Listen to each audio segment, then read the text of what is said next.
One of the cool things about Vaer is their range of watches. They have something for everyone, from durable quartz watches to solar-powered options that are low maintenance to their automatic pieces that are self-winding and super high quality. So whether you want something simple and reliable or a little more advanced, they've got you covered. Vaer has really become my go-to daily watch, and if you're in the market for something solid, check out the link in the description field below. I've got a special discount just for you guys.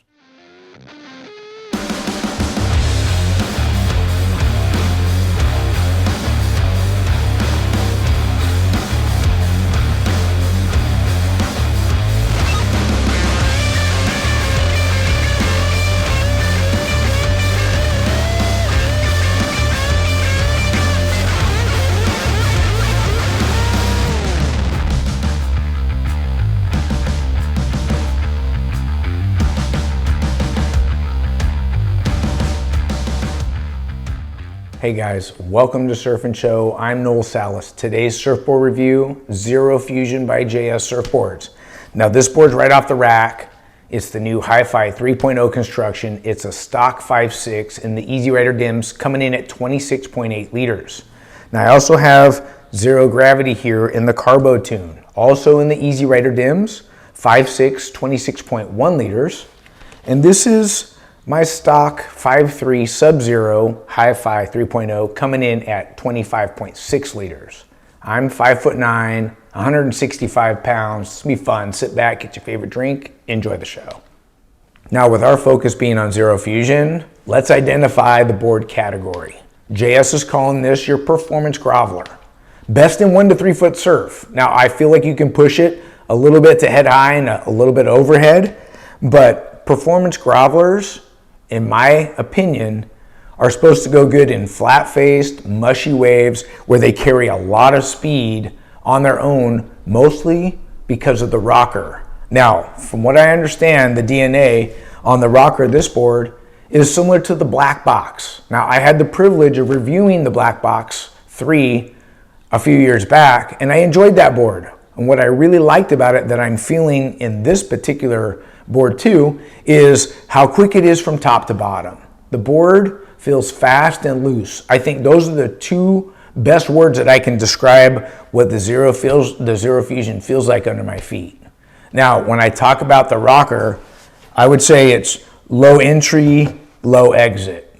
And I feel like if we're gonna call it a Performance Groveler, it's gotta be relatively flat for it to have that kind of get up and go speed on its own. Now, what gives it that performance look and feel, the first thing I would say is the rail line. At 5'6" in length, I got a lot of rail to push off of and generate speed. And I would say, you know, here on the tail and in the nose could be a little bit wider than a typical high performance shortboard, or even wider than the zero gravity here. So those two things alone right there, the width in the nose and the tail and the low rocker, is gonna make this board not only a good paddler, but it's gonna have good glide and easy, quick get up and go speed. Now I mentioned my Xero Fusion is in the Easy Rider DIMS for the last, I don't know, 9 years plus. My personal preference is to ride a shorter board in head high and below surf. I feel like that enables me to put the board where I want quickly, whether I'm going top to bottom or I'm trying to project and get through or over sections to finish a couple of the maneuvers. So with the Easy Rider DIMS, it does have, you know, a medium to a full rail, but because the apex of the rail is lower, I'm getting the penetration and the bite I'm looking for to put it on rail and actually push off the rail so I can get the speed I'm looking for.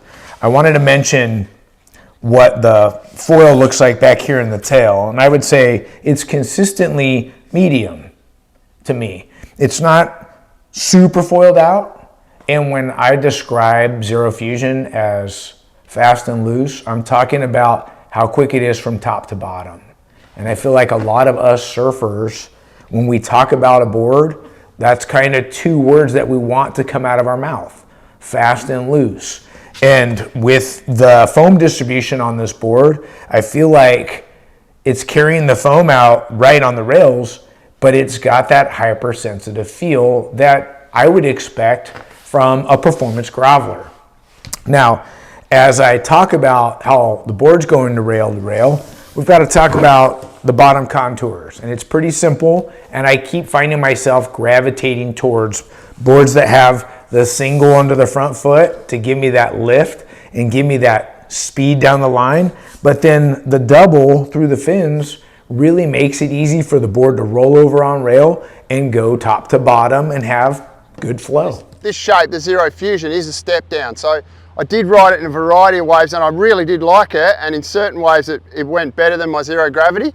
But I actually would love to get this construction, the Zero Gravity, as a daily driver, which is a board I ride all the time.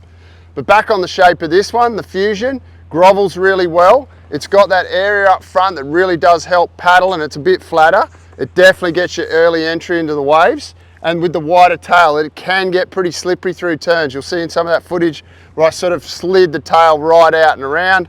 May have even done a sneaky little funny old man reverse on one, so that was pretty cool. I ran it with a variety of fins.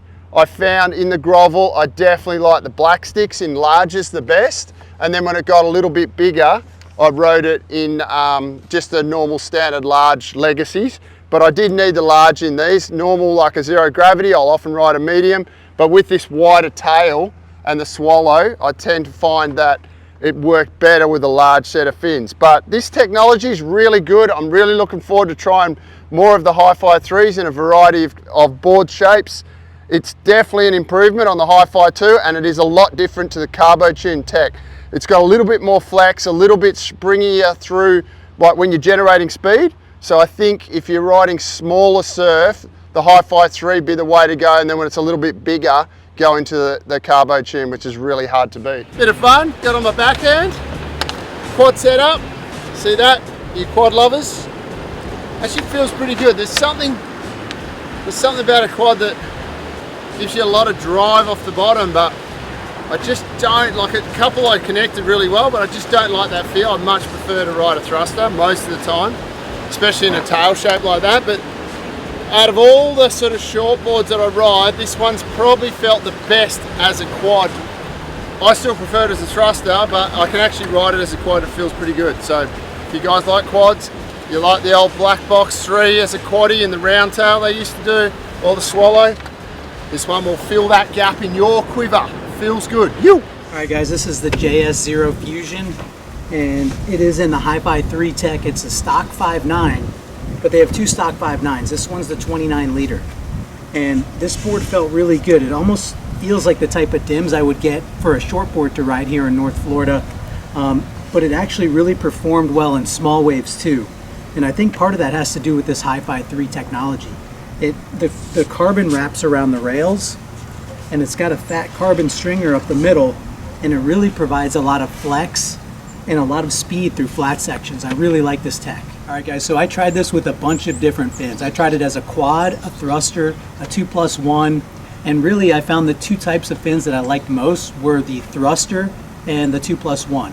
The thruster set that I liked most were the AM larges with a P8 pivot rear trailer fin. And I liked this set in waves that were waist high plus or waves that were a little punchier. And the 2+1 that I liked the most was Noel's carbon pivot set. And I really liked this in any mushy waves or waves that were waist high and below. They gave me a little bit of extra drive and speed. And so really with this board as a swallowtail, it's got a lot of hold. And so I felt like either a pivot rear or a 2+1 with a normal size trailer was plenty of hold for this board.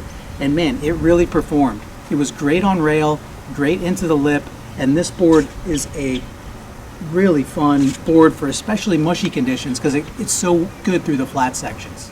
So my homeboy Asa, Yes, sir. back on the show. Yeah. Xero Fusion.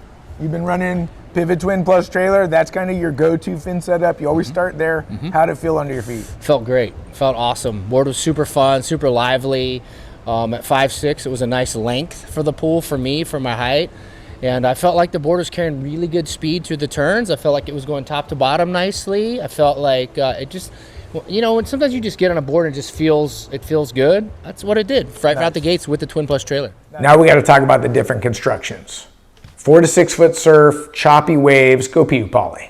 Me personally, I surf when the weather's great, not a lot of wind. I'm going carbo tune every time. It's more explosive, it's got that pop and projection. Now it takes a little bit more to flex it, but I like to push hard through my turns, and the harder I push, the more I get out of this construction. Now for you guys that are used to HYFY 2.0, I would say the 3.0 is a great upgrade. It's got the carbon on the bottom and the carbon on the rails. So I am feeling a little bit more pop through the turns. I will say this, I took off the wax on both boards, Zero Gravity and Xero Fusion. They both had traction on it, and the HYFY 3.0 is a little bit heavier.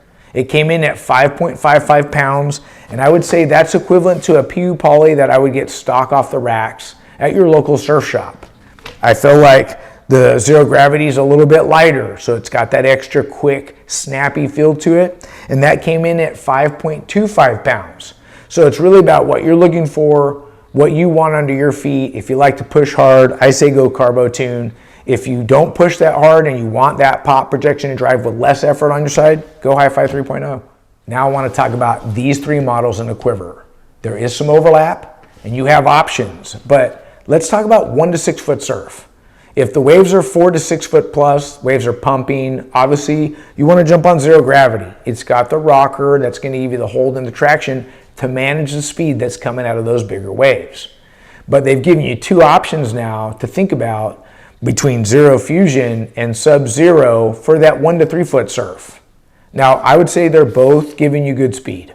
It's really about rail line and the lines you want to draw and how easy it's going to be to transition from your groveler, whether it's Xero Fusion or Sub-Zero, to Zero Gravity or another high performance shortboard. And for me, if you're tall and you're really light, it's a no-brainer. You got to go Xero Fusion. Utilize the rail line. This makes sense for somebody that's taller and lighter weight. If you're shorter with the dad bod, you might want to go with the Sub-Zero. I personally like my 1 to 3 foot boards in a shorter package so I can put it where I want quicker, and it makes sense if you're overweight to go with the shorter board so you can have that skateboard feel. Now the other thing I want to mention, and this is super important for a lot of us, if you have a quiver or you want to build a quiver, you need to think about this. If it's going to have a flat spell at your home break for 2 to 4 weeks and you choose Sub-Zero at 3 to 5 inches shorter than your high performance shortboard, there's going to be a time of transition where you've been riding a 5.3 or a 5.4 and your stance has gotten narrow over time. When you jump on your high performance shortboard, that it's going to take to widen that stance back out. What I love is that Xero Fusion, there'll be very little downtime for you to get back your stance right, riding a high performance shortboard. So there are some options, but I really like what they've given you with Xero Fusion and Sub-Zero. Well guys, I hope you enjoyed today's review on Xero Fusion. Special shout out thanks to all the surfers helping me put the boards through the paces, and the folks at JS for sending all these boards in for review. Stay tuned for a full review on Sub-Zero. Look, if you like the show, subscribe, ring the bell so you don't miss an episode, and give us a thumbs up if you like our content. Until next time, we'll see you in the water. Bye-bye.